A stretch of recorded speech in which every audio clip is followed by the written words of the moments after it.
अपनी जर्नी बताने के लिए और साथ में ये बोलने के लिए कि मेरे को बीट करोगे। मैं जरूर दुआ करूंगा कि आप वो सारी कोशिशें करें और मैं अपनी पूरी कोशिश करूंगा कि आप मेरे से आगे ना निकलें, क्योंकि यही मार्केटिंग है और इसी से आपका काम बनेगा। अब सामने जितने बैठे ना, चेहरा उनके हंसी है ना, मुस्कुराहट रहनी चाहिए और पीछे वाले भी तैयार हो और तुम भैया तैयार हो, ठीक है। मैं LIC एजेंट मोहम्मद अली आपके बीच में एक छोटा सा उसके ऊपर डिस्कशन करेंगे कि LIC की एजेंसी क्या है, क्यों बैठे हैं हम यहाँ पे। 50,000 प्रीमियम कर दिया, 5 पॉलिसी कर दी, 150 पॉलिसी कर दी, 300 पॉलिसी कर दी, क्या इसलिए बैठे हैं क्या? नहीं। LIC की एजेंसी है क्या? अभी शगुन जी ने पूछा, मार्केटिंग है, ये है, वो है, बहुत कुछ बताया, सब कुछ सही बताया, ऐसा नहीं कि कुछ गलत बताया। यहाँ पे ना ये चेहरे को मुस्कुराहट अपने आप रखते रहना है ना। तो हम सिर्फ ये डिस्कस करेंगे कि हम जो काम कर रहे हैं, क्योंकि हम तब तक ईमानदारी से कोई भी काम नहीं कर सकते जब तक हमें ये पता ना हो कि काम क्या है, इस काम को करने के बाद हासिल क्या होगा, तभी तो कोई काम करेंगे, है कि नहीं? तुम मुझे बोर नहीं होने दोगे, ये तुमने भी वादा किया था ना, तो कैसे नहीं बोर होने दोगे? या तो तालियां या सीटियां या मुझे गालियां, कुछ ना कुछ जो है ना तो चलते रहना चाहिए और कोई हद नहीं है कुछ भी कहने में, है ना। तो कम से कम भैया मुझे भी ऐसा लगे कि मैं बोर नहीं कर रहा, वो आपके ऊपर डिपेंड करता है। हम शुरू करते हैं कि LIC की एजेंसी, पहले मैं छोटा सा अपने बारे में थोड़ा सा इंट्रोडक्शन देता हूँ। मैंने बहुत सारे लोग यहाँ पर मेरे को पर्सनली जानते हैं। एक लोअर मिडिल क्लास में जन्म लिया, ख्याला JJ कॉलोनी के अंदर हम रहते थे और बहुत सारे स्ट्रगल हमने किए। उन स्ट्रगल्स को यहाँ नहीं बताएंगे। इतना समझ लो कि मुझे रेड़ा चलाना भी आता है, रिक्शा चलाना भी आता है, साइकिल चलानी भी आती है, होंडा सिटी चलानी भी आती है, ट्रैक्टर चलाना भी आता है। और अगर LIC एजेंट रहता तो शायद प्लेन या हेलीकॉप्टर चलाना भी आ जाता।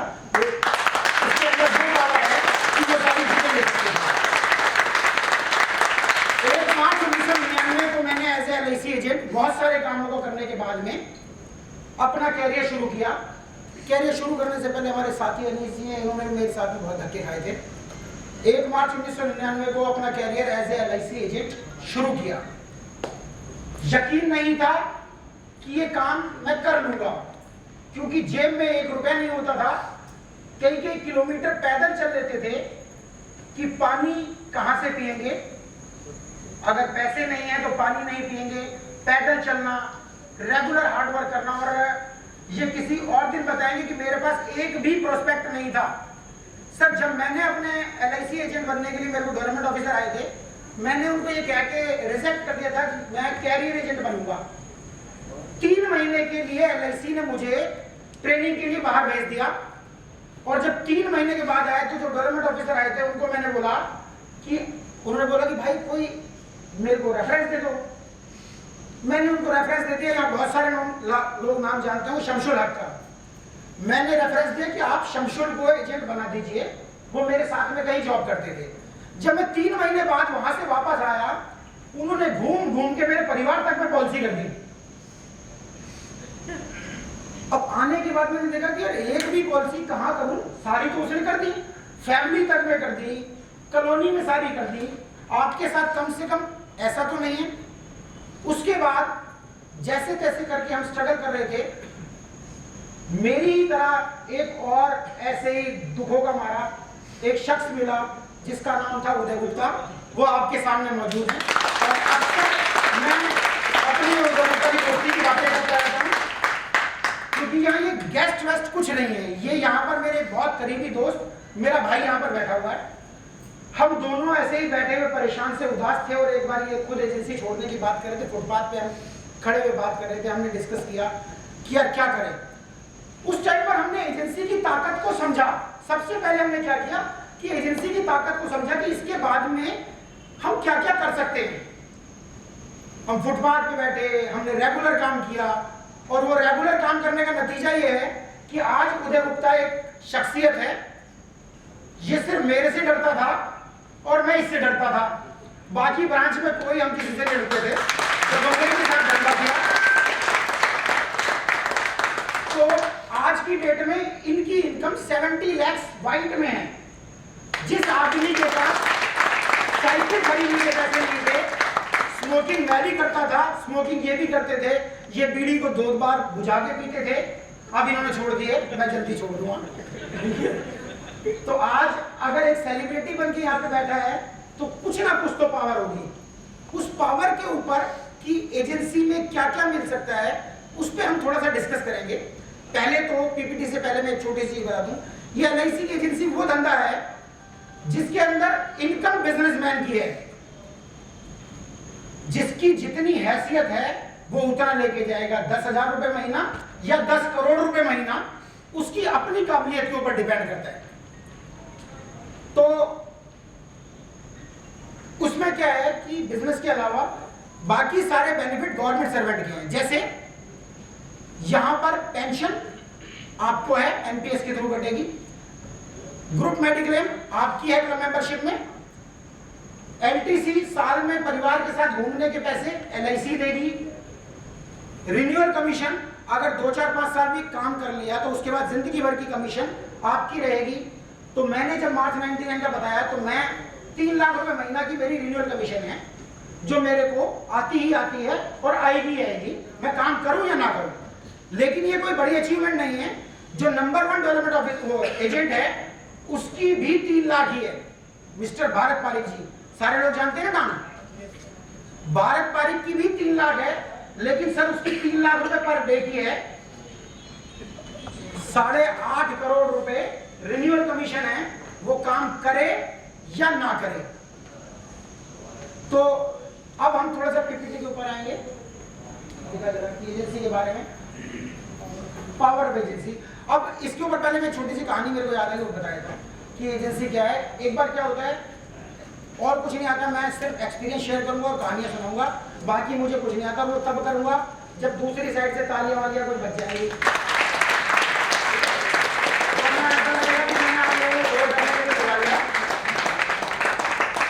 एक बार क्या होता है कि एक भिखारी होता है, भिखारी कटोरा लेके दर बदर जाता ही है। कोई भीख देता है क्या भिखारी को? देता है? हाँ भाई देता है? बहुत कम लोग देते हैं। किसी ने मन किया डाल दिया, गुजकार के भगा दिया। वो ऐसे ही उसकी जिंदगी कटे चली जा रही थी। धीरे धीरे उसी तरीके से चलते चलते एक दिन उसकी मौत हो जाती है। मौत हो जाती है तो एमसीडी वाले उठा के ले जाते हैं। उसमें से एक आदमी क्या करता है, उसका एक कटोरा होता है उसके पास में, वो कटोरा उठा लेता है।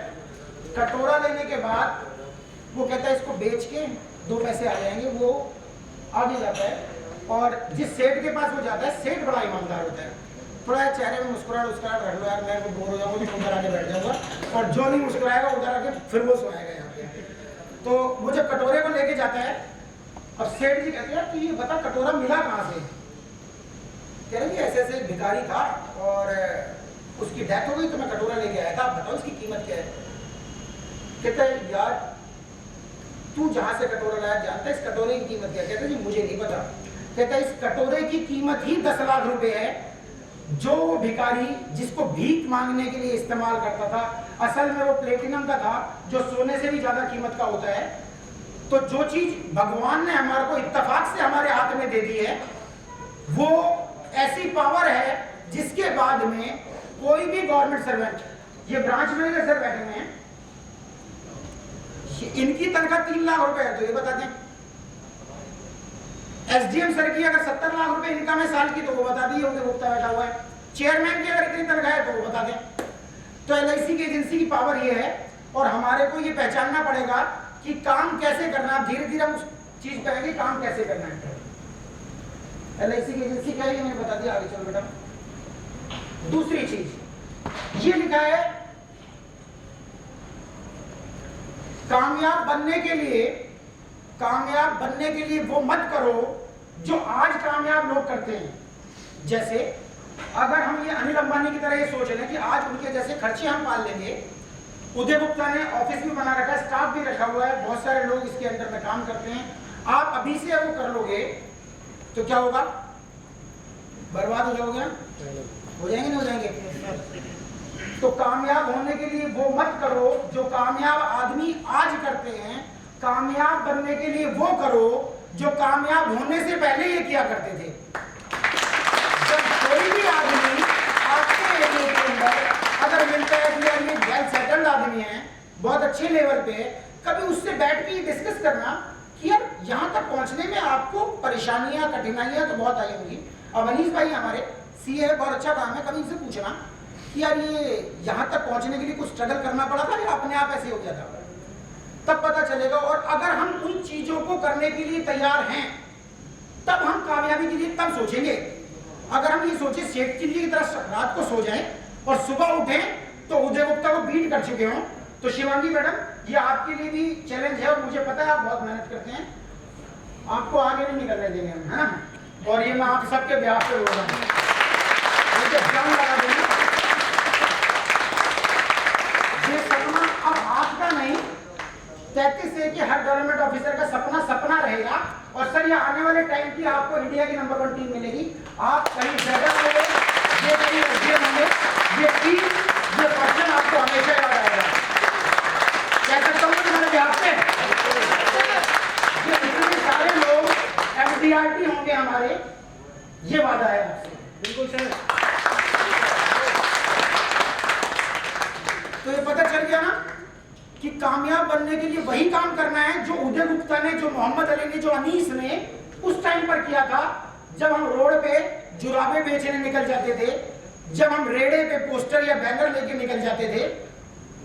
पोस्टर बैनर लेके नहीं निकलना, लेकिन अपने प्रोफेशन के लिए ईमानदार रहना है, अपने काम को लेकर मोहब्बत होनी चाहिए दिल में। मैं आज भी अपने डिपार्टमेंट से, अपने काम से बेपनाह मोहब्बत करता हूं और इसीलिए फख्र से बार बार कहता हूं कि मुझे बहुत फख्र है कि मैं एलआईसी एजेंट हूं। नहीं चाहिए मुझे बोलना और मैं आप लोगों में जी रहा हूं क्योंकि कुछ गलती मेरे से रही, मैं अब सूरज की तरह रेजिग्नेशन भी नहीं दे सकता, तो इसीलिए मैं अपनी जिंदगी आप लोगों में जीऊंगा और आगे चलते हैं। अच्छा, दूसरी चीज, इंश्योरेंस के धंधे में सक्सेसफुल होने के लिए हमें करना क्या होगा? नॉलेज लेनी होनी चाहिए, है ना मास्टर? सानिया क्या, कैसे कामयाब होगी?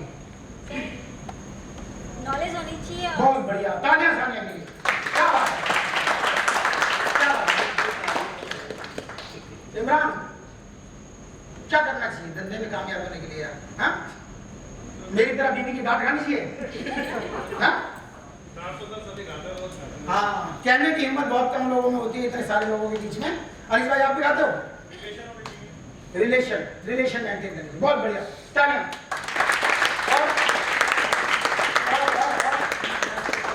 प्रयास करते रहना चाहिए, बहुत बढ़िया, बहुत बढ़िया। हाँ, हिम्मत वतन की हमसे है, नॉलेज और हिम्मत।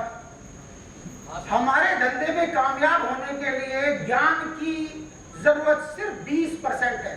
हैरानी की बात ये बता रहा हूं, ज्यादातर लोग ऐसे हैं। अभी मैं सीओटी उदय गुप्ता जी बैठे हैं, कुछ प्लान है, अगर मैं इनसे नाम पूछ लूंगा शायद ये पूरी तरह से उसका जवाब नहीं दे पाएंगे। ज्यादा पढ़ा लिखा आदमी साला या तो परेशान करता है या टीचर बन जाता है ना।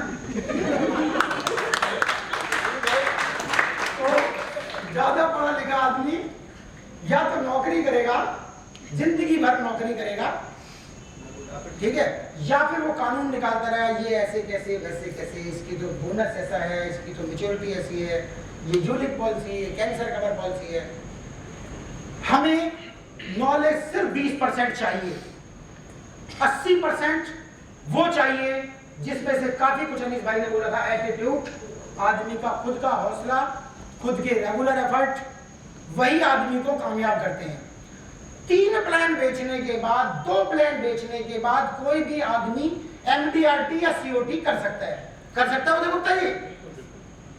बहुत सारे लोग ऐसे मिलेंगे उन्हें 2 ही पॉलिसी आती है, उस 2 पॉलिसी से पहले 14 नंबर 75 नंबर ये लेके चलते थे, है ना सर? तो नॉलेज होना या ना होना ये कोई बड़ी बात नहीं, नॉलेज तो अपने आप आ जाएगी धीरे धीरे करके। अगर आप ये सोचिए पहले मैं 2 साल तो नॉलेज लूंगा, जब समझ जाऊंगा तो काम करूंगा, उसके बाद धीरे धीरे काम करने के बाद उदय गुप्ता भी तो 21 साल में सीओटी हुआ है, मैं भी हो जाऊंगा। हाँ, लेकिन वो हमारी गलती थी। अभी आगे उस पर भी आएंगे कि उदय गुप्ता को यह समझ में आया है। तो 20% जो है एजुकेशन नॉलेज, 80% हमारा एटीट्यूड मायने करता है। आगे चलो। इसके अलावा इंश्योरेंस के धंधे में आने, अच्छा इसकी एज में आने के बाद, अच्छा ये बात है। अब सबसे पहले तो हमारे को ये डिसाइड करना पड़ेगा कि हमारे को अपना लाइफस्टाइल, अपनी जिंदगी कैसे रखनी है।